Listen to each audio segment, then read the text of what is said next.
Hello everyone, welcome to Creating Grin, a 5th edition D&D or Dungeons & Dragons podcast, keeping you on your toes there. Real play podcast, set in the homebrew fantasy world of Solaris, that is set on the continent of Alteratus. At the table, we have the 3 fantastic players that will bring to life their alter egos. My name's Katie.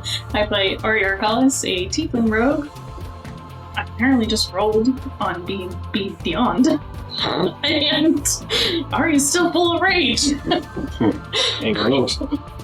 And I'm Brian. I play Kelbrix Goldfound, a human grave cleric.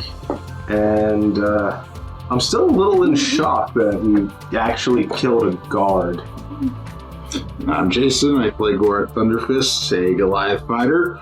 And I am also shocked that my peacemaking negotiation tactics did not work by throwing Kelbrix into a horse trough.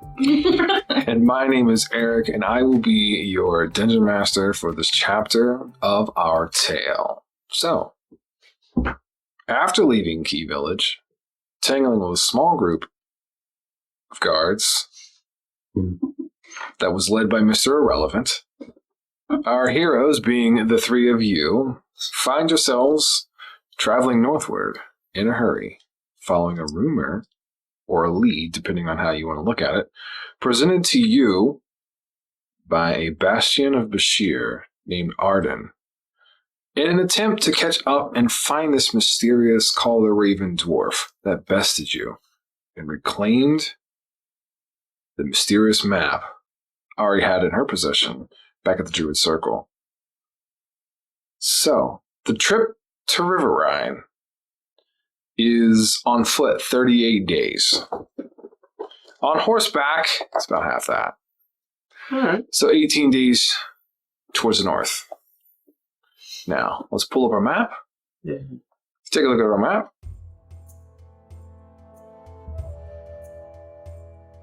You guys are there. You can't go straight through or straight north, because you'll cut through the sweeping grass plains. And as we established several episodes back, the sweeping grass plains are large 5 to 7 foot blades of mutated grass, essentially, that are turned into, like razor sharp blades due to the great surge that took place where the Cillian swamp currently is. And so that's why you gotta kind of take the gateway road heading out, and you gotta take the long way around, essentially. So on horseback, you should be able to make it there in 18 days. Okay. Now, It's gonna be fun. absolutely. Also, I'd say hero is a little bit of a loose term at this point. Maybe. Maybe. Just to verify, I did loot that body and then take it with us. Well, I figured it was on the back. Just making sure. Sam had. You got it. Yeah. So, quick narration. We're going to get us into this story. Hopefully, get you guys to where you need to be and back on track. We'll see. The first half of the trip is going to be literally 9 days of very uneventful, typical spring-like weather during the month of Maya, or May, which is considered the month of bloom. So get them pencils out and start jotting notes, that's right. There's occasional wind, rain, cloud, and sun. Typical weather you would see during kind of that transition from spring to summer. You will pass by many travelers and caravans that are going to and from various destinations throughout the continent of Alteratus on your way there.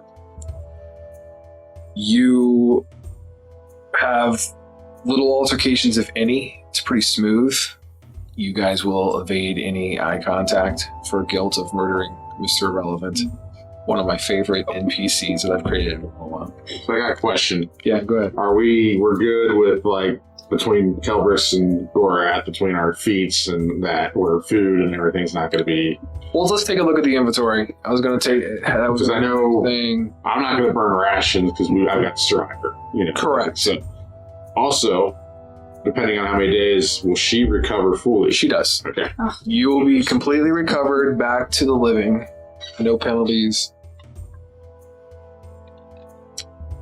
Yep, I got ice in my cup. That's going to pick up nice on these new microphones. Yes. And brand new microphones. Yep. So make sure you, like I said, you should be good food-wise. Like you said, you have the survivor ability. Mm-hmm. I think Bran can even make I have food and water. Yep, I have create food and water, so I can create 45 pounds of food and 30 gallons of water. Yep. Which is enough to sustain up to 15 humanoids or 5 steeds. Right. We got Yeah, 3 steeds, 3 humans, we're good. Excellent. And it's 24 hours. Excellent. So yeah, like I said, the first half is going to get you, 9 days travel. You're halfway northward, heading towards Riverine. No problems, food, water-wise. You will find yourself set up for a long rest, as you guys are just a few days outside of the small town or hamlet of Riverine. This will put you about the 16th day. I will kind of move your tokens.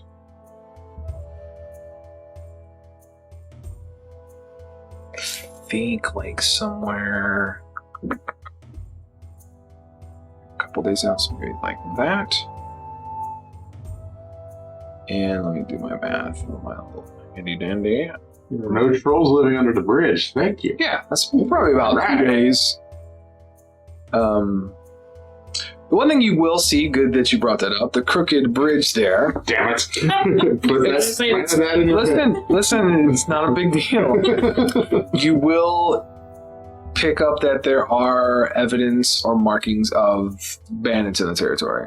As a matter of fact, they literally are called the Crooked Bridge Bandits. Just like in Home Alone, when you have the Wet Bandits, these are the Crooked Bridge Bandits. But you don't encounter any, you're able to avoid them. You will find and follow the proper directions and signs that are getting you to Riverine. You're going to go off-road on the Twin River Road. There's going to be a small little pathway that just kind of jaunts off, heading northward, heading towards Riverine. So, picking up this episode, find a mischievous child on the way there to help us with the bandits. You, as stated before, you will find yourselves setting up for a long rest. Several days, or 2 days actually, out of the small hamlet of Riverine. I will make a map change there and allow you guys to view the campsite. Okay.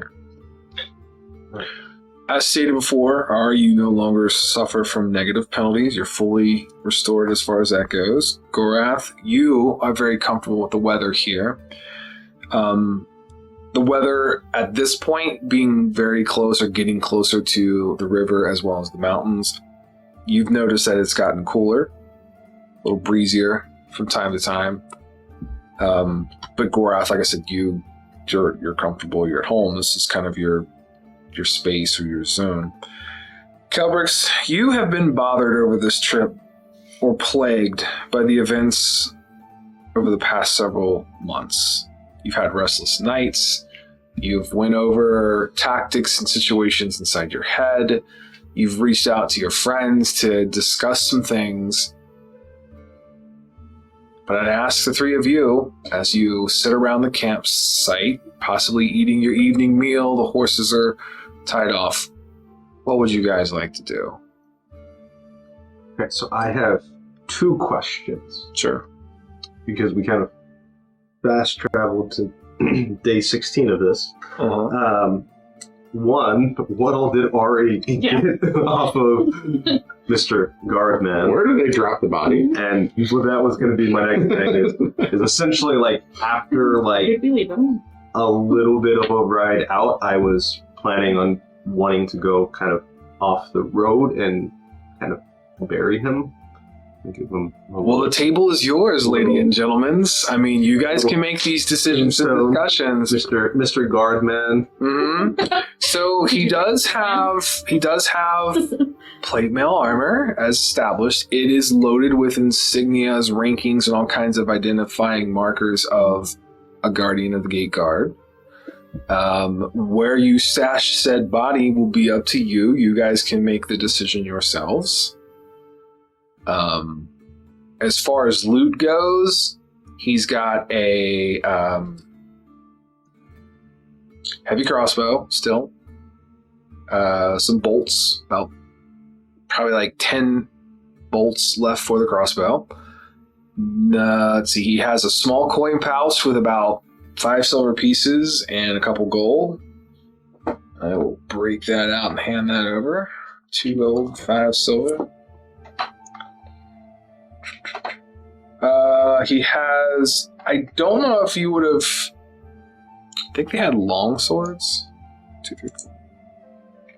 Great swords. I think they had great swords. That's up to you whether you would have. I think he probably would have liked when he felt would have been on the ground. Yeah, I would. I didn't think you would. He has a ration. Here's your pay. And he will also have a small notepad that he's purchased. It's parchment, obviously, and it's kind of like woven with a leather strap or whatever, that it looks like he's taking notes. Maybe meticulous notes of what to do on duty and how to present yourself, and maybe the riot act is literally written down on this notepad. It's seemingly just a trinket. It's up to you what you do with it. I'm just gonna take the money. Sure. And then it's up to Kelbrix whether he wants the plate mail or not. Yeah. And like I said, wherever you guys stash the body is completely up to you. We can either talk about it now, or we can discuss it off air, essentially, and put it on the map and fill our listeners in for the next episode. This can be your campfire conversation. You guys have the floor. I'd say we might as well take the plate mail. I don't think I'm going to be wearing it just yet. Oh boy. Does Kelbrix bury the body? Yes, Kelbrix most certainly would bury the body. Cool, because while you're doing that, I'm just going to sit there with my hands crossed, tapping my shoulders, just staring at Ari judgingly, just shaking my head. He was trying to kill us. What did you want me to do? I'm just going to sit there and keep tapping and tapping my foot.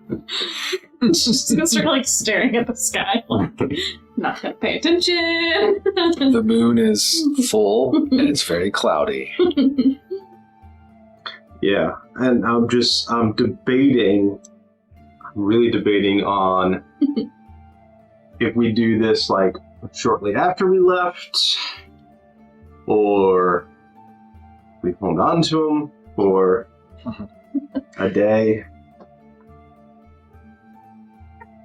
I think we want to stop right outside the city. So yeah, I mean, I'd say we probably get a half a day's travel out, and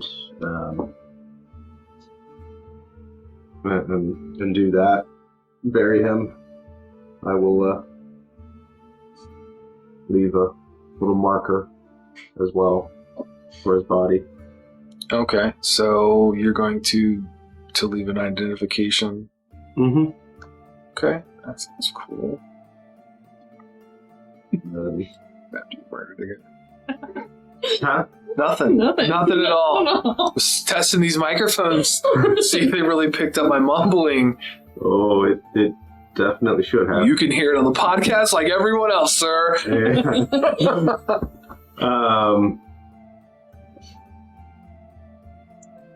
Okay.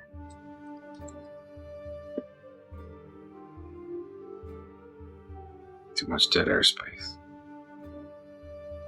They're figuring and tabulating. Watch them on YouTube. Yeah, I know. I'm sorry.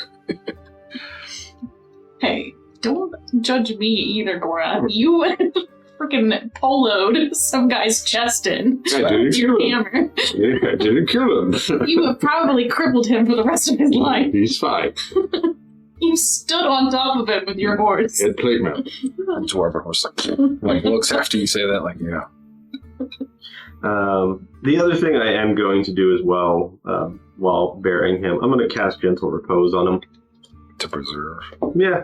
Okay, fair enough. And this is about, you guys said, about a day outside of Landgate? Yes. Okay, so this will take place. Perfect. For all you listeners out there, that'll soothe your consciousness. If you were stressed and worried about this guard that already out of the back of a horse, this Kelbrix covets the plate mail that he now owns. He tries to figure out how to not make it look like Guard. Yeah. guard And that is, armor. I've got a few ideas on how to be able to do that. Gotcha. But that might cause some issues with the armor itself, is what I was... I will tell you this. You've taken a couple shots in your current armor. Mm-hmm. Now, I haven't had time to look it up, but I'm pretty sure you can damage the armor, and you're going to be at a -1 to your armor because it's at, like, 1 level damaged. I'm sure I'll catch a bunch of shit, but I'm pretty sure that's how it works. If it goes up to, like, -4 or something like that, it's, like, completely destroyed. I'll have to dig through the DM's guide. I know, like, what is it, rust monster, whatever the rust creatures are. They can damage it. They can damage it. Yep. Not think about that just naturally. So we will play it as a -1 to your armor because you got a couple good shots of arrows and previous things. 2 arrows to the shoulder. Yes. Yeah, pretty close. Apply pressure. I'm sorry, that's bad. Okay. Good to know. That's why I'm letting you know now instead of in the middle of combat. Yeah. Yeah, let me fix my already terrible AC. Just put that blade mail on you, be good. Yeah, well... You're far away from Landgate. No one's going to recognize We it. can never No one will ever recognize it. Yep. Okay. Like a shawl on the skateboard, you're fine. Right. That's right. It's ponchos. Make a poncho. Ponchos. Okay. All the spaghetti westerns had them. Every one of them. I mean, I do have a nice Giant traveling cloak Mhm. that I wear, but okay. I'll let you guys talk if there's anything. I gotta figure out a few things real quick. Have you ever been to Riverine, Gorath? Oh, I'm sure I've been there. I would have been Riverine. Supplies. Go ahead and give me history with advantage.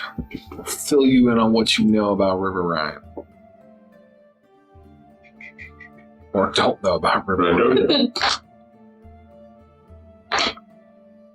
Alright, that's a nat 20. Nice. Well, here's what you know about Riverine, good sir, gentle giant. Riverine is literally a kind of ramshackle pallet town, if you will, built on like scrap materials and such.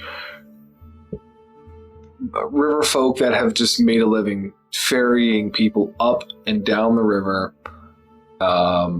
fishing, different various things that involve the river as how they made their living there.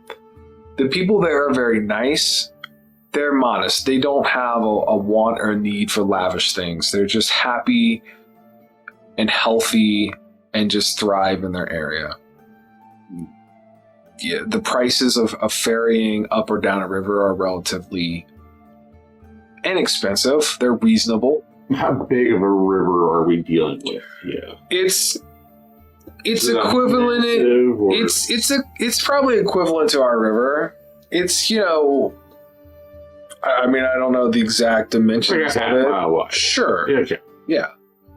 And obviously it gets wider or narrower at certain points, like most rivers. The river itself leads into the swamp. So a lot of people that want to like do exploration or treasure hunting within the swamp, they'll catch a boat or a ferry into the swamp via the river to avoid certain things that you would get entangled with not taking the waters, if that makes sense. So this is, just make sure it's not like a smaller river where you can just, run and jump and get halfway over it. You got a conscious effort to get across. Correct. You have to have some form to get over it. Now, the other thing you will know is their boats can go up and down the river. They are magically imbued with runes that allow it to control water, I think is the magic spell I use for it, or something like that, so that the currents are not affected or whatever, so they can kind of go up it or down it. You know there is a town several days, I want to say like northeast of Riverine, called Silt Town. Let me double check the name on that before I say that. Yes, Silt Town. It is more of a village. It is a prosperous, how do I say? It's like a thriving, prosperous boating village. They have a lot of fishermen, a lot of boats that travel, and they will ferry people further north to where the ocean is, where the larger cities are and the larger ports are. So a lot of people will eat, like those cities that are up around north, will take a boat, or they'll be able to come inward that way too. But as far as the people and the population go, you've probably never been to more of a gentler, kindler village. Very hospitable, willing to negotiate, don't really have any issues. They have like a sheriff, if you will, there. Mostly woodworkers and blacksmiths to keep their ships and their equipment up and running. They have fishermen that work on nets and things like that. You do get a lot of red meat there. Yes. Love the town. Destroyed. So. We're not talking about That was the rumor, yeah. Town's been destroyed. Just a rumor.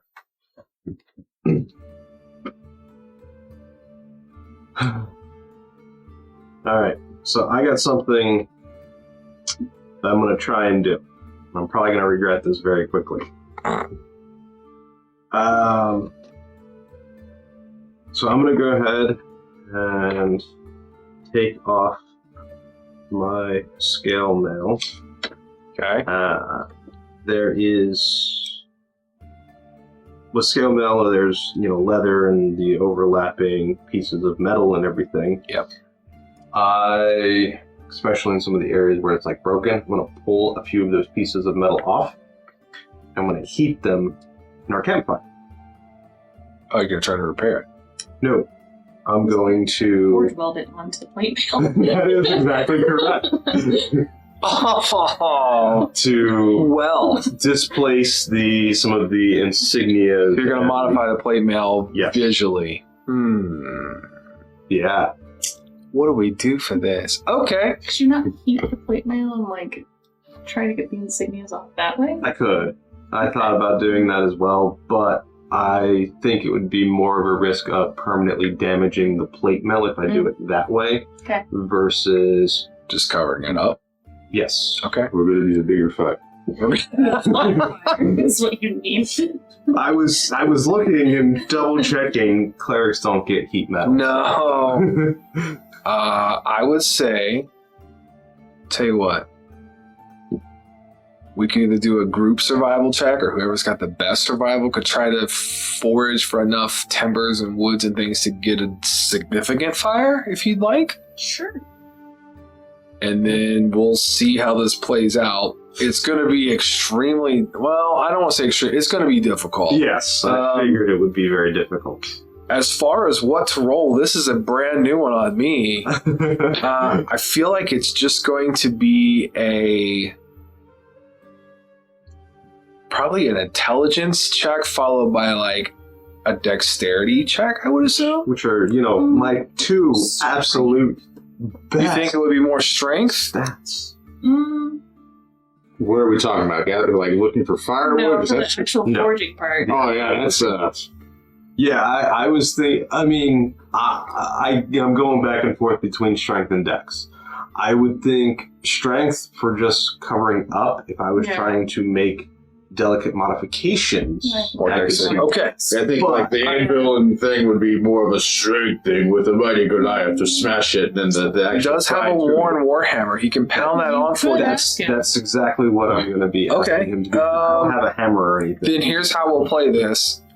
I'll let Brian use the Kelbrix use the intelligence. You can do the intelligence check, and then if you trust and you're going to hand it over to Gorath, you can make the strength check. I don't know what I'm doing, so you have to point me in the right direction. Do you want us to do the survival check? We got probably Let's do that. All right. Let's pull that trigger.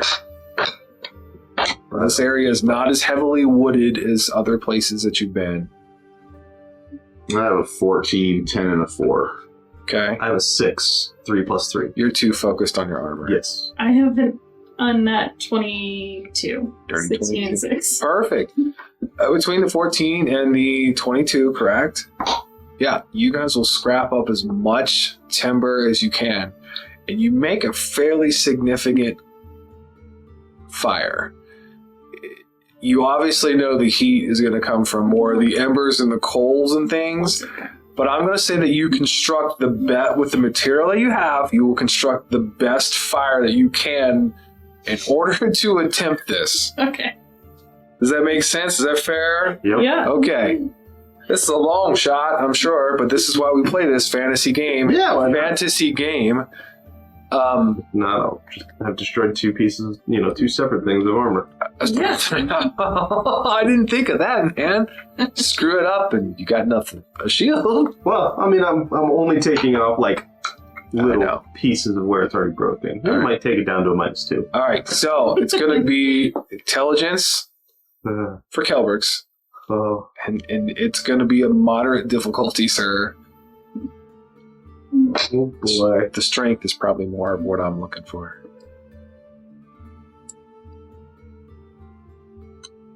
That's a 1. Okay, he gives you instructions on what he wants you to do. 1 plus 0 for Yeah. a 1. Yeah, so he gives you these instructions. Do you think Ari being an urchin would have like any sort I of was rolling insight check. okay. Alright. Get ready to wear up. You're looking at Gorath So I'm beginning like- to wind up. unnat 20, 17 and 3. Those dice are good so far. Yeah, you stop him like, whoa. Go ahead. Role play that out for our audience there. So Gorath, what we're gonna do? I'm gonna scoot the little piece of very hot metal onto this emblem, and then I'm just gonna need you to just do a nice good pound on it. No! Yeah. Maybe we should go about this a slightly different way. Well, I mean, You usually need something like to bond the metals. Or at least line them up a little bit better. I could hit it. I could get it in there. I mean, Have you done this before? no. You got a devil on one shoulder and Ari telling you one thing and go, I Have you will at hit least it. heated both sides of the metal? Both pieces of metal. No. And what are you how are you heating the metal? Tell our audience. So legitimately, I am just taking the one piece of, like a small piece of the scale mail, Correct. and putting it into like the embers and everything Yeah. of the fire. How are you retrieving it? I'm gonna use the end of my magical mace and pull it out a little bit and just kind of knock it out. I don't have tongs or anything. No, I understand that. That's why I was curious to find So out. I'm literally just doing that and like just moving it enough out of the fire to Sure. where I can like kind of roll it on and Yeah, this looks dangerous, Ari. You're like, somebody's gonna get violently burnt. I'm the only one who has defense against fire here. You can hold it. You hold it steady and let it in. I want to try and find something to use, like tongs almost, or see if I can do it. I have a crowbar I and mean, a hammer, so at least maybe like you could probably cobble some tools together to be better than a head of a mace. yeah. yeah. Sure. I got nothing. Working together. So you'll be able to do it. Are you going to help assist in this? Yes. Okay, and I will let you make the intelligence check, Okay. which I'm sure will be better than a 1. Hopefully. At least by a 1. It's a little bit. 5 and 4. 9. Okay. It's not a 1. It's not a 1. Okay. So, I got this candle that can we can melt the wax I told you that. Keep it. and use it to bond the metals together. okay, so describe to us how you're doing this, Ari. You got a 9. Oh gosh. Okay. I'm gonna take whatever little tools I've managed to MacGyver together and try and pick the stuff up. Yep. Out of the fire, make sure both sides are at least heated. Give me an athletics or acrobatics, your choice. See how nimble you are at this, then. I'm doing acrobatics. All right. As you use these cobbled tools. 17 and 6 for 23. All right, that's good. It's a little rough going, but you get it up. It is heated. The best you can tell, it's glowing. Hopefully we would have found, like, a sturdy-ish rock. Yeah, there's Mail sure, absolutely, Plate now and put the other one on top. absolutely, yeah. And try to hold it in place, I guess. All right, As Gorath goes to swing at make it. an attack on this. That would be great. That is a 15, 11, and a 4. Yeah, that hits. He will swing the Warhammer, and it will clatter and clang and ring out. Ding! There'll be a little bit of spark as the metal that was placed on there from the previous armor is still glowing. You move, you kind of like withdraw your tools and everything, like timing wise, so it works out. It's on there. It covers up the insignia. It definitely looks as if it's intentionally covering something up. It's fine. I can visit a blacksmith. Well, There's one there still. well, yeah. We just had to make a quick patch job on it because they'd gotten a hole in it from getting shot with an arrow. Yeah. And that's what this is about. Okay. Yeah. There's nothing, I got it. It's not best work yet. untoward. Not only now I am now a forger.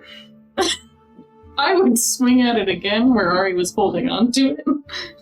I will swing again if Go ahead. Make sure, as long as both pieces are still glowing. That's a 13. That Nice. hits, makes connection. That's fine. How is your attack only +4? It's a strength. Oh, it's straight. Just strength. Yeah. Right. Oh. I mean, it's beginning to not glow as bright. Yeah. It is holding, like you can kind of pick it. It'll suffice. I will say that it will take away the penalty. Well, no, this That's correct. I'm sorry. That's good. plate mail Yeah. that It looks great. Yeah. Yeah. Good. And I'll go ahead and just quench it with a little bit of Pee. water. A little pee. Gorath. Good test.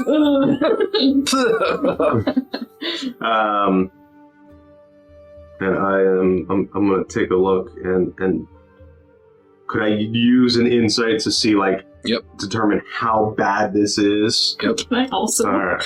Oh yeah. By all means. Yeah, that's 19 plus 6 for a 25. It functions great. It has done the job of covering it up and masking it, but it does. Wait a minute. I rolled in that one for my insight. It looks It's a piece of great. You're proud of your hammering. Yes. I had a 19. Maybe I should Yes, take both one. of you realize it's going to function. You can't tell what's underneath it, but it's definitely like putting a patch on your blue jeans. You know there was a hole there. You know what? I'm okay with that. If you can't tell what's underneath it, I will gladly put Yep. that plate armor on and take my scale armor off. Yep. That'll work. We'll take the only forgers in his land. Especially with the broken scale mail. Yeah. That takes my AC from 13 to 20. There you go. Damn. Putting the plate on. Now you can take a shot Yeah. until the horse That's tries. fair. I'm just happy I could do anything that a dwarf can do, but better. There you go. Anything a dwarf can do, I can do Do better. Oh, I can do God. it better. Master blacksmith. All right, so it's getting late. Your bellies are full of food. You guys have tested your forging skills. I'm going to suggest not starting a forge with these characters. Just saying. No, we are. Like, actual Are you tools. kidding? Like, come on. This is the first step since Yeah. season 2. This is The step forge. number 1. Season 2. All about forging. Heroes 4. Metal Yes. Wars. Yeah. Wait, never mind. Oh, man. Okay, back on task. Yeah. What's the party doing? Are you going to take watches? What are they going to be? What's the plan? Yes, definitely taking watches. I can take first watch. Okay, I'll take second. I'll take the last. okay. I'd like each one of you guys to roll me just a d20. Tell me the result of your roll, please. I am lucky number 13. I have an 18. Oh, wow. 7. Okay. Who's got first watch again? Me. Okay. And who's got last watch? Gorath? Okay, that's all I need to know. I'm during this journey, I want to be, like, during watches and stuff, flipping through the book in the journal of Bristol Ironclad. Oh, excellent. I thought you'd forgotten. Nope. I should have I known was better. about to remind you too. Yeah. That's an insight as you're reading. That's 3 plus 6 for a 9. It's not terrible. I'll say this. With a 9, you're probably going to read for maybe like 30, 40 minutes, and it's kind of like really boring. Mhm. Like, I'm just not in the mood kind of vibe. You pick up a few little tidbits here, it kind of turns into more of a tedious read as opposed to an informational read. There's more information. It's a bigger journal. You just kind of take a moment. Mhm. You hear noise off to the west where these large rock formations are. And you look as both Gorath is sleeping and snoring, probably. I don't.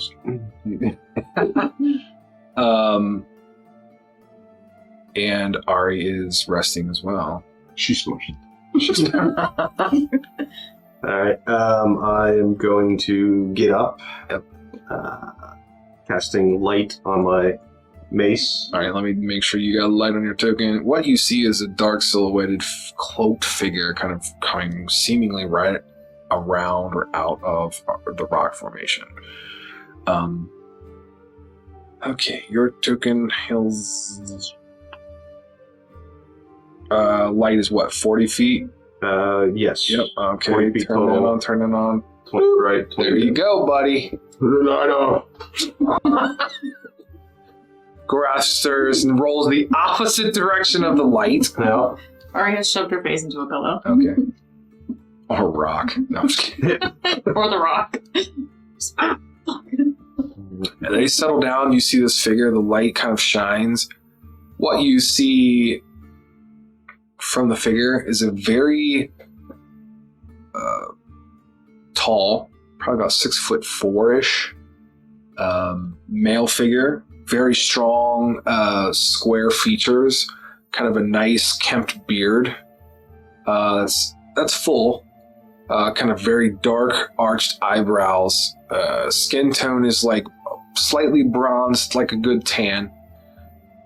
You can see kind of peeking out from the cloak that's kind of drawn a bit of armor that looks like really good.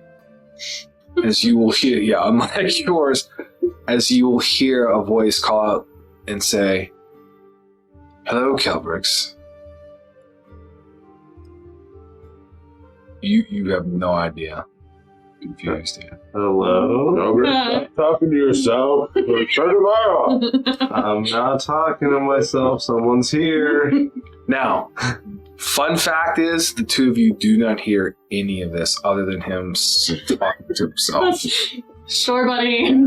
And I'm like, you're not even like acknowledging you. Just shut up and go to bed. Turn the light off. Stop talking to yourself. I'm back to sleep. So you'll move in about 10 feet closer to where you are, and you get to seeing that this manly figure is dressed as a warrior or a soldier would be. As he looks to you, he's got a smile. When you get closer and put a little bit more light onto him, he'll pull back the hood. As he does, he has a big full set of like dark raven black hair that's kind of like pulled back tight into like a long ponytail. You would assume, you can't see the ponytail just yet, but the way it's pulled back, it's kind of what you're leaning on. Have you been having trouble sleeping? Little restlessness, consciousness got the best of you, so to say.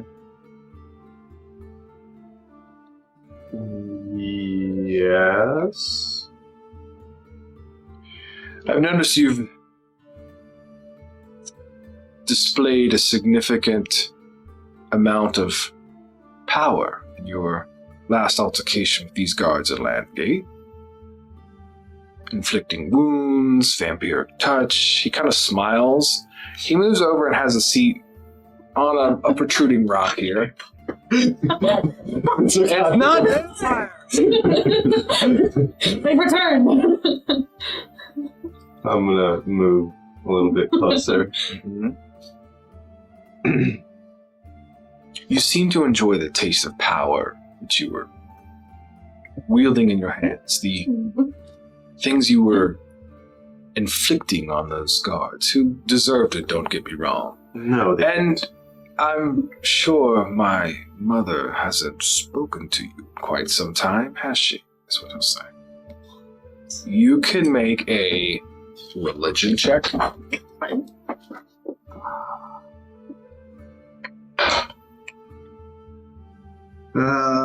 15 plus 3 for 18. That's really good. Your goddess, the goddess of death, Morgana, is the mother to a couple gods or goddesses, one of which is Cuillin, the god of war. There's a good chance he seemingly has randomly picked you or chosen you or is approaching you as your compatriots continue to slumber away by a nice warm fire from fortune.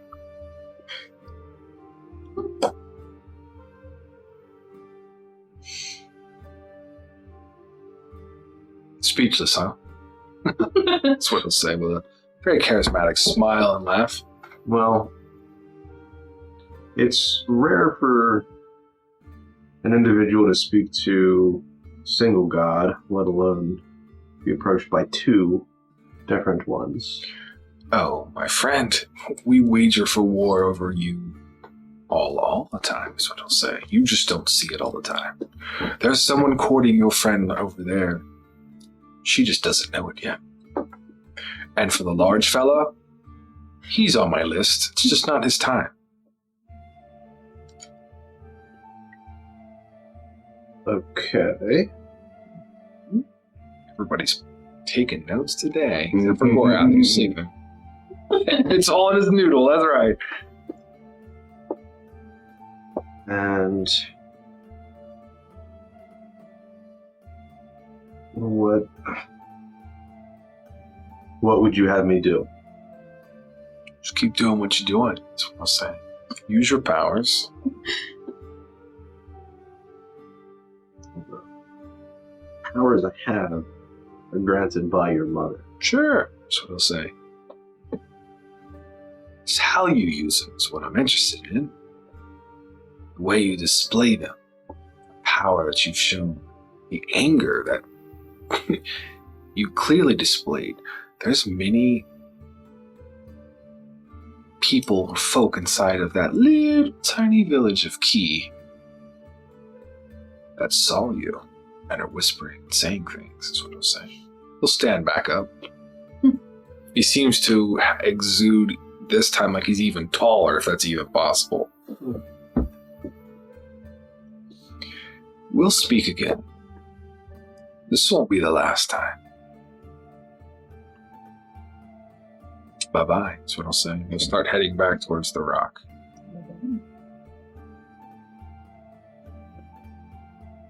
I'm just going to stand there, just... As he will fade away into the darkness.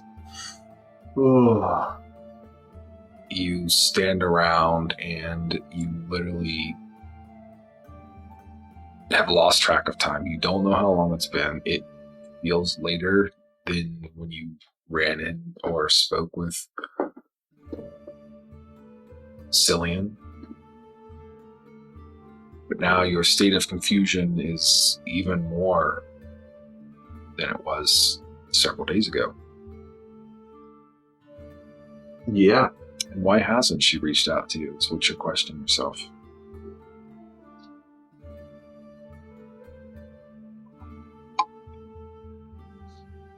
I don't like this. I love it. I know you do.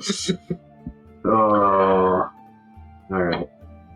I'm gonna do a just quick walk around the perimeter. Yep, go ahead and make a perception check.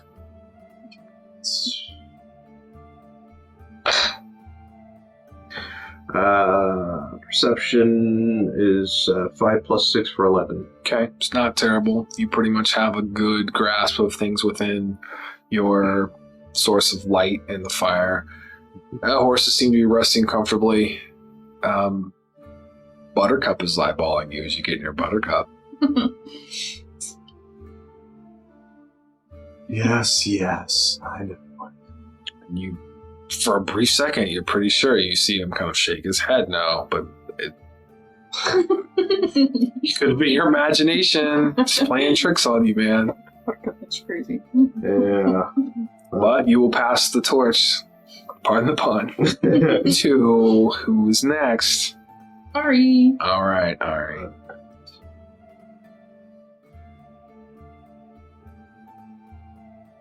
So Kelbrix will make way to his friend Ari. Nudge. He'll get nudged by Kelbrix. Quick, give me an insight check, Ari. You've noticed the change in Kelbrix over the past 10 or so days or whatnot. 8 and 3 for 11. He looks a little more rattled. You're not hiding it, are you, Kelbrix? No. Yeah, he looks a little shaken, like he's seen a ghost. You good? Yeah. I don't know. I'm seeing shit. Oh, what are you seeing? Well, I'm 85% sure that I just talked with Cillian, the god of war, and yeah. Why? I don't know. Apparently he's got his eye on me. Okay. Also, someone has their eye on you. Fuck. Tired of these gods. No? Yeah. At least he didn't kill you. Or something. That's true. But I haven't been sleeping well. It's I don't know if it's real. Okay. Yeah. I stand up, pat you on the head. You go to sleep now. He will turn off his light, move to his bedroll, and your watch will start. I'm just gonna walk around, Sure. Go and give me a perception check. keep an eye on things. Sure. 15-6. That's Lord. really good. Halfway through your watch, you hear what sounds like breaking wood, twigs. It gets a little louder, and you begin to kind of feel a little vibration. Very faint. You're pretty attuned with your perception. And what would you like to do? Does it sound like it's coming closer? It does, and it sounds like it's coming from the northeastern direction. I want to move up and see if I can see anything first. Okay. You move away from campsite, starting to take a look. You can hear it's getting a little bit louder, and it's definitely coming from the northeastern direction. It's coming from on top of the hillside, somewhere around here. And you believe you start to see large shadowed movement coming through that kind of cluster of bush and trees. And you hear this thunderous crack as one of the trees kind of like breaks over. And you are going to see two massive mounds of creature breaking through as your eyes have locked onto two of these things you've never seen before. The fuck? I'm going to run back and yell at Gorath. All right, so you can make your movement. You have free reign to yell. Grab, there's large things. Uh-huh. Gorath, you are awakened by your friend. I am a large thing. Why are you worried about it? There's more large things. It's wonderful. They don't look friendly. Please come help me. All right. I do not want to die again. Get up. Let's start an initiative. You will not be surprised. There was enough time.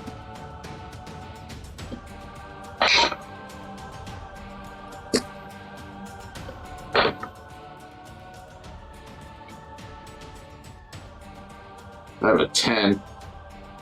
8 and 2. Alright, so Gorath has 10, 8, and 2. 10 for Liz. Kelbrix. I have a 2. 4 minus 2. Ari. 13, 10 and 3. Good. Now for our large friends here. I've already determined what they have.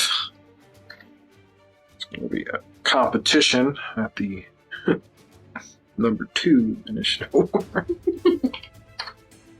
Okay.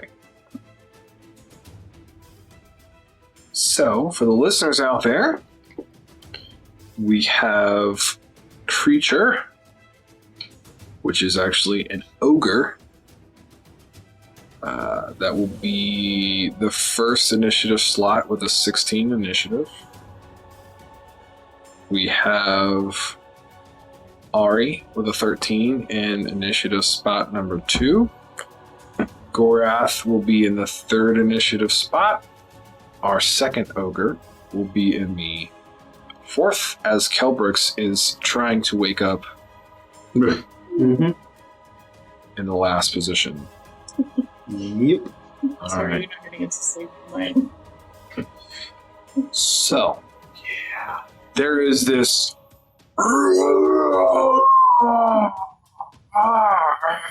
that excuse me, that rings out as this massive mound of ogre right here will begin to charge. And it will leap off the cliffside and land directly next to Sam. as... Ooh, that will... I'm going to roll for it. Okay. When he lands, it's not pretty. He will actually land and will stumble over some rocks and will land prone on his... Not prone. He'll land on his hands and knees. And that will end his turn. This is now your turn, Ari. Sam, Buttercup, and Dwarven Horse are frantic. They are tied up to the nearby trees or brush.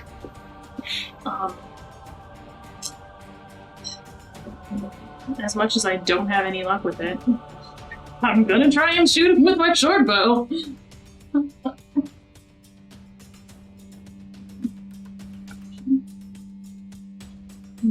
Seconds. 12. 6 and 6. A 12 will hit the creature. Oh my gosh. It's like the first time It's like a in different Ari tonight. 20 sessions or something. And that is 6. So 6. 6 points of piercing damage from the arrow. Alright. And I'm going to stay where I am Okay. for now. So not moving.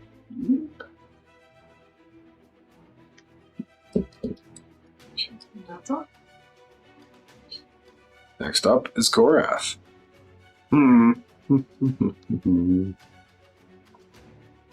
Alright, I am gonna get up and equip the warhammer and pull out a shield.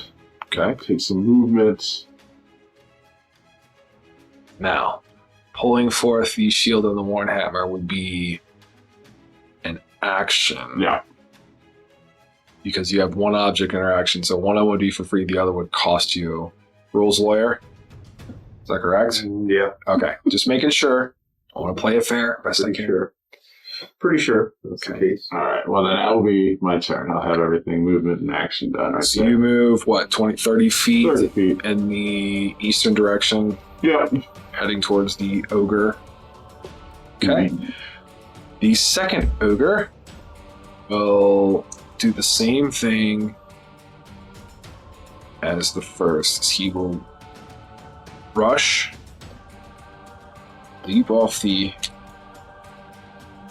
He sticks to the landing as he is upright. He will get to continue his dash.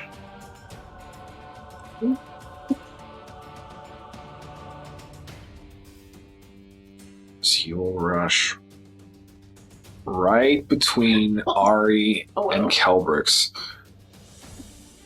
Since he's moved within range, can I do a reaction for that? It's only if he moves out of the engagement. Okay. Yep. Kelbrix. This thing comes bounding in and just rushes right up out of nowhere. Slobber hanging from its jaws, stench filling the air. It's massive, a great club in his hand. Yeah, that's absolutely terrifying. It sure is. I am going to get up, Uh-huh. pull out my mace. Yep. I'm going to go around it. And I am going to swing at it with my mace for the first time since I got the new mace. Okay. See, modified mace from Syndra, if I remember correctly. That is correct. Yeah. Let's hope it works. That is 12 plus 7 for 17. It hits. 12 and 7 is 19. Or 19, yeah. Great. If I can count. This episode, math. This is episode math. And then I am going to also use a charge from it. Oh.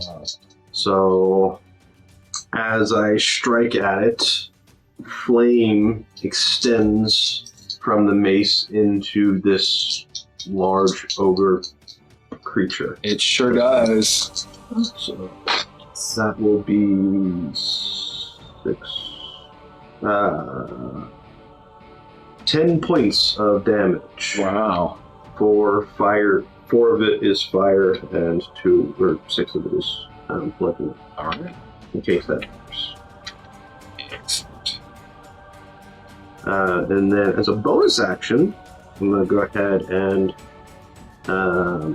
cast Spiritual Weapon Okay. and take a strike on it with that, casting it at 2nd level. So I'm going to summon a kind of ethereal mace right there to the north of it. I'm going to bop it on its head, hopefully. That will be a 18 to hit, 12 plus 6. That will hit, yes. And that will deal 7 points of force damage. There's your mace. You. Is the position fine for you? Yep, that'll work. And what was the total on the force damage? 7. Perfect. I will reduce it. There you go. And that's all for me. Perfect. You should be able to control check your token. Yep. Okay, so you can do your own thing with it. That'll end round 1, bringing us to the top of round 2. These hardy creatures are ambushing or attacking our party. The ogre that did not complete his or stick the landing is going to now use half of his speed to pick himself off of his hands and knees and is going to charge towards our friend Gorath right about Come on, Sam, attack of opportunity. Kick him. And he will, as he's rushing in, he pulls up the great club as he is holding his action, ending his turn where he currently is about not quite engaged with Gorath. Bringing us to Ari, your turn. I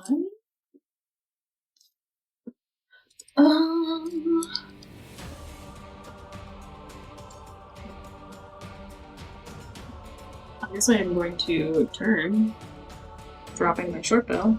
You will get flanking, just so you know. Thanks to Kelbrix, you guys are lined up diagonally. Perfect sync. Of course, I'm dropping my short bow. That's free. And pulling my rapier That's your... is my action. No, it's not. No? That's your object interaction. To drop a weapon is fine. Okay, cool. So you can just throw it on the ground to where it can stepped on and broke. Yeah, still I can use it most of the time. Right? So, Rapier comes flying out. pull rapier? Yep. 16, 10, 6. That hits. Roll with advantage, just in case you Correct, in case you scored now 20. But it was a 17. Okay. So 23. Definitely hits. Okay.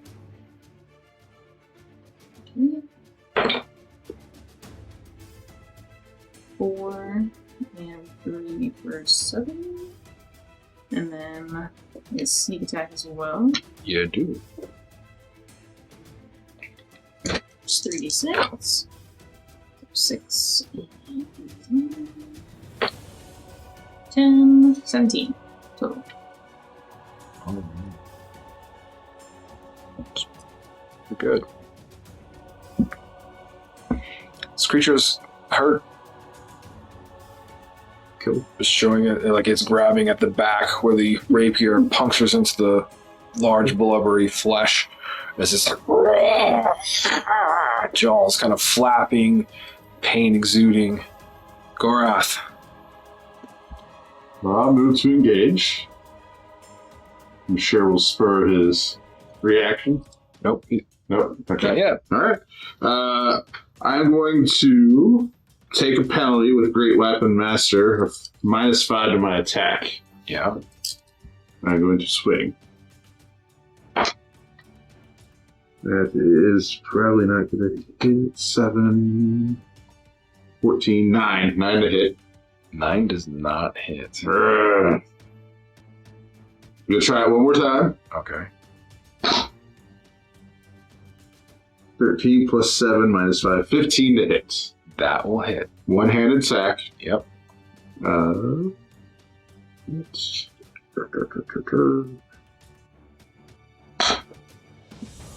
That is 7 plus 4 for 11 plus 10. Just because I took a penalty. It's 21. 21 to hit. Yeah, that's Or effective. 21 points of damage. Yeah, that is going to hit him, and he staggers. Like, holy cow. That will now trigger his reaction. He will attack with this great club of his. He will swing with a 9 to hit you. Hey! That will miss Oh, this is as it digs into the earth nearby. Anything else you wish to do, Gorath? That will be my turn. All right, we go to Ogre number 2, who is flanked by Kelbrix and Ari, as he is going to now take the Great Club, and he is going to twist around to direct his attack on Ari, who inflicted the most damage on him, or the most recent damage. He will swing with a 20 to hit. Yeah. And he will get to deal. You. Uncanny dodge. You will tell the listeners what Uncanny Dodge is, for those who don't know. With Uncanny Dodge, a attacker that you can see hits you with an attack, you can use your reaction to have the attack's damage against you. You can, if you wish to do so. So, the initial damage is going to be 15. So, half of that will be 7.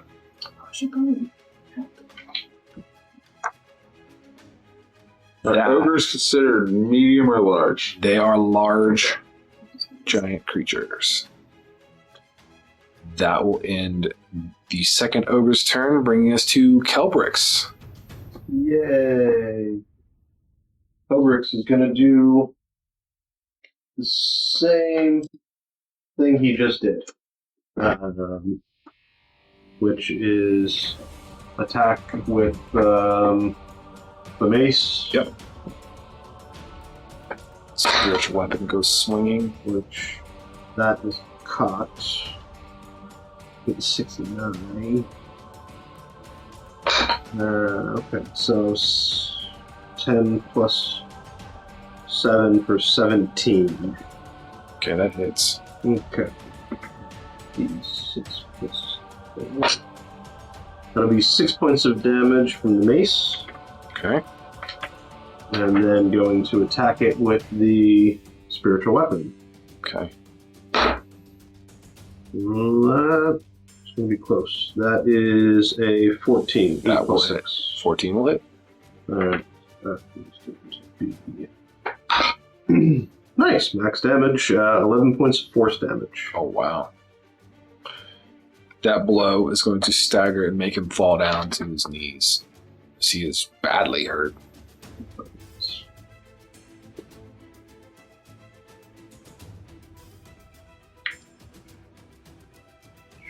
Is that it for you? That will be all for me. Alright, so that will end round 2, bringing us to the top of round 3 as the ogre currently engaged with Gorath is going to attempt to grapple Gorath. Ooh. And that will turn into a athletics check for the ogre versus an athletics and or acrobatics for Gorath. So it's a competitive check. I would do athletics. I have a 17, 10 and a 7. So the ogre attempts to grapple with you. He will lay his large meaty hooks on your shoulders. And you will essentially just kind of take both your arms and drive them between his and just before you can get a complete hold on you, break the grapple. Not today. I have wrestled with bears. You cannot test me, ogre. Yeah. That will end the ogre's turn, bringing us to Ari. I am going to stab him. Attempt. Still got advantage, right? Yes, currently. Positions haven't changed. Still flanked. 11 and 6. 17. That hits.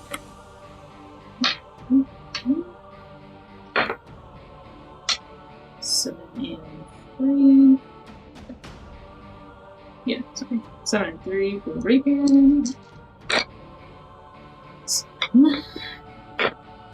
8 for sneak attack. So 18. How does Ari want to do this? He's turned towards me, right?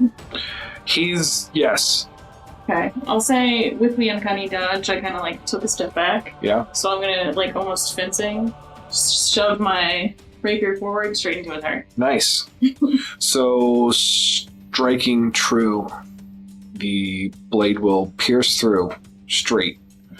The creature will seize and then begin to lumber forward towards you, Ari, as you kind of quickly and nimbly back up as it slams into the earth. It kind of lets out this.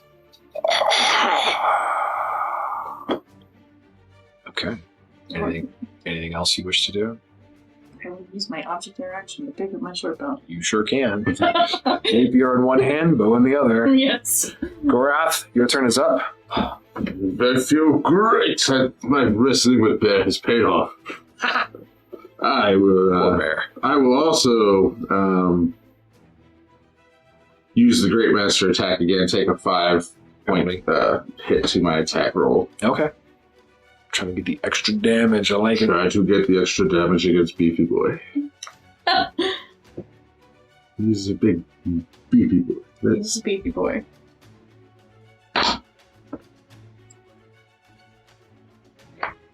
Nope.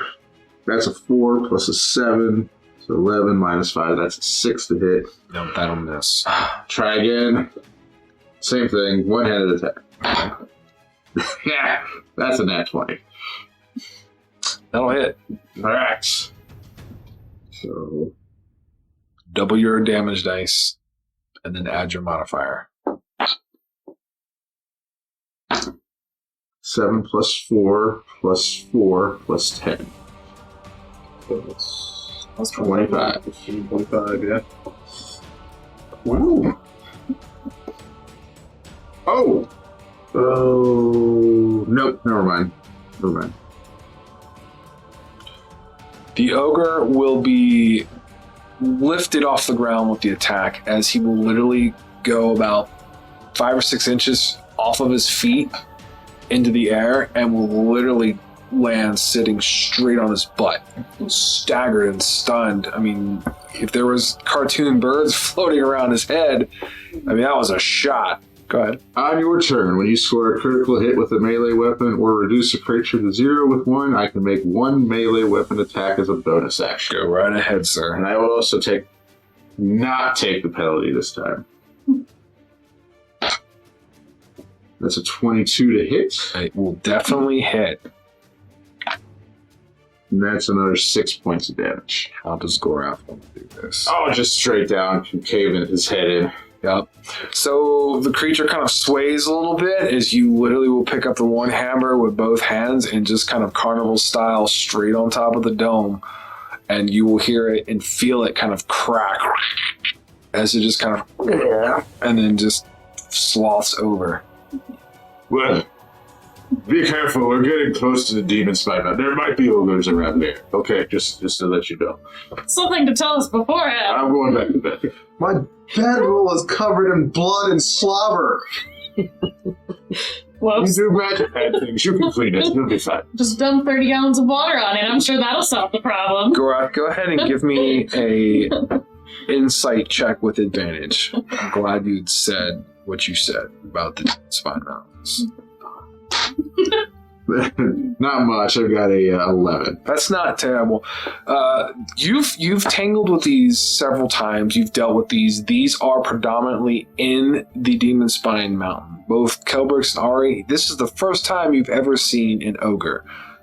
Going back to why I wrestled bear. Ogres have bested me before, and I had to test my strength with bear. He was much better than these ogres. You still could have told us.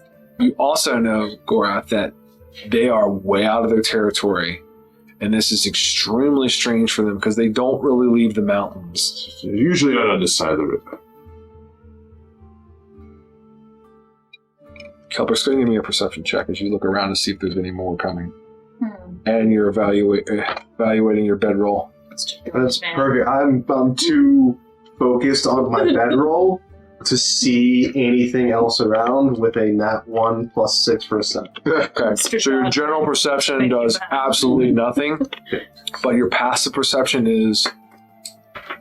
My passive perception is 16. Yeah. You take the time to look around and everything looks great and clear. You're focused right on the bedroll, but out of the corner of your eye, just out of your peripheral, you will see the silhouette of that cloaked figure you encountered kind of wave at you in the distance from the direction up here where the ogres came from. Dick. Wow.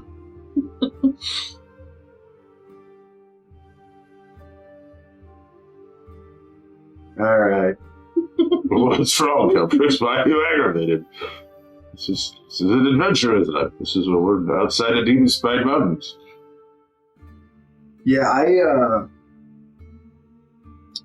got the God of War trying to court me right now. Like take you on a date? What is this God of War? What? Who? Is this the one you saw? Yes. Could have sworn I saw him up on the top of this ridge as well. The two of you look and see nothing. You were sleeping. Start. What a rude move. Who is the God of War? What? I would say that both. I would probably say Ari, you're actually starting to show like all jokes aside some concern for him because he's starting to now he's hallucinating. Yeah. He's completely stressed. He hasn't been sleeping good. He's probably had several nightmares. He's talked a lot in his sleep. Yeah. So this might be a sign of genuine concern for your friend. You sure there was something there? I'm Now that 80. you're sleeping. I'm 80% positive that I saw what I saw. It's nighttime. It's the fires throwing shadows. Or he's coming for you next. Who? You can't Cillian. even see in the dark. What silly man is coming for me? You're not There's no going silly man man. coming for me. What are you talking about? We're in the middle of the woods. Maybe we should go back to bed. You can dream about silly man later and we'll be alright. Move your bedroll over. Away from the ogre. Gorath's on watch. Just steal his for now. As she says that, you literally hear as it just excretes all of its air and fluids, like what happens when that happens. It's atrocious. Are you quickly come? Oh, yep, I'm going to my bedroll. Goodbye. Might as well just throw the 30 gallons of water on it and get outside the fire. That's exactly what I'm gonna move it. Move my bedroll a little bit. Sure. Use my last 3rd level spell of the day. Sure. Create 30 gallons of water and another, bunch of food as well. Another 45 pounds of food. Gorath, have at it. You guys go to sleep. I'll take care of the ogre bodies. Okay. Bitch. So things settle down. You guys adjust the campsite away from the ogres, I'm assuming. Yeah. All right, well, I'm just going to kind of take them off visually. That's what I'll be spending the first part of my watch, just dragging them away for Sure, yeah. Gorath, your watch will go uneventful other than carrying away the ogres. little excrement paths along the way. Sure. Ew. Everyone will get a long rest in. You guys will get a late start to the morning. because some of the long rests were interrupted, but you will be able to get a long rest in and recuperate everything. I will make sure myself and the horses are well fed with the 45 pounds of food while they're sleeping.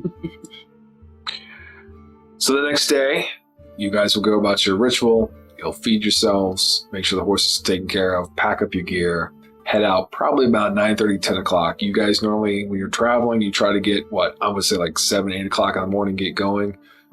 So a couple hours later, you feel tired, obviously.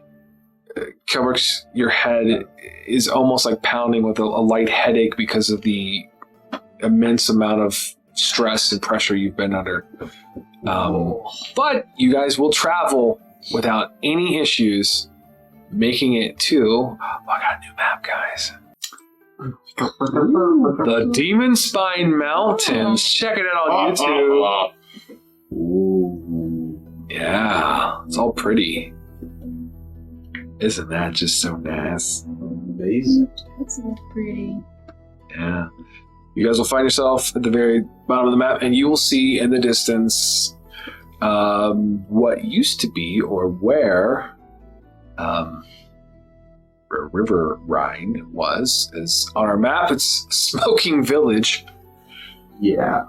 As you kind of all line up there on your horses, looking at what you currently see is, there's a few buildings still standing, but there's a lot of damage and debris, and there's a lot of tents.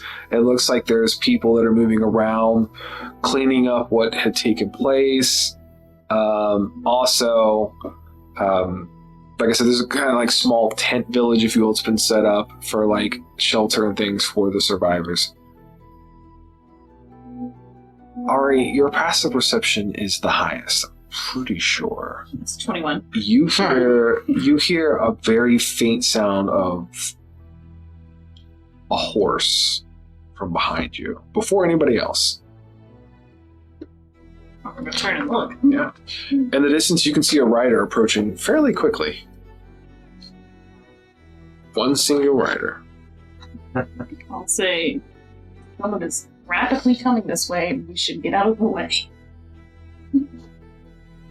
I'll turn to look at who it is that's coming. Your perception check. Say 15 plus 6 for a 21. Awesome. I have an 18, 17, and 1. Awesome. You will easily be able to see it's a female rider approaching quickly on horseback, and it's not going to take but a moment or so before she is within 100 or so feet. Do you choose to do any, let the rider approach? Do you do anything? I'll kind of step a little off the road, Mm-hmm. just in case they want to Sure. blast past us. And the rider adjusts as the rider now seems to be coming directly towards you. They get within 100 feet, and you see a familiar-looking female. Sandra. It is not Syndra. Fuck. Well, who do you think it is there? I got two possible It's her guesses. bounty Go ahead. hunter friend. I don't think it's my way. It would either be Malway or it's the... It's Do Malway. I recognize the individual? Or Well, you had the highest number, right? Okay. So Yeah. you reckon everyone will recognize her when she rides up. It's not Bow Girl. It's not Bow Girl. It's It's the temple lady. Is her name like Isabel or something? kidding me. it's not. It's not I'm Isabel. gonna say. It is a figure from your past. Gorath, your face will light up with enlightenment as you see the girl that you all three rescued Oh. on session 0.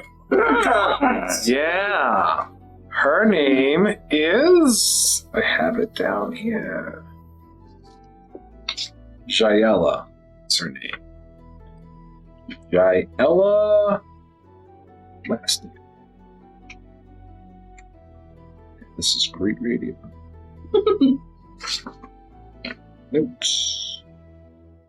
Craft Fellow. Jaella Craft Fellow. If you guys remember, this was your first introduction into the world and kind of a test for the characters, etc., she rides up to you, the group, and smiles at each one of you and says, "The three of you are hard to find," is what she'll say. Looks directly to you, Kelbrix. Serious says, "I have something for you." And she will extend a leather pouch. Ari, if you could pass that down. Oh, sorry. There you go. Okay. We'll take it and open it up. Reach inside. You will feel and see what appears to be a holy symbol of the goddess of Morgana. Oh. Bronze, solid bronze, with rubies inside the roses, diamonds encrusted all over. It is an official looking holy symbol.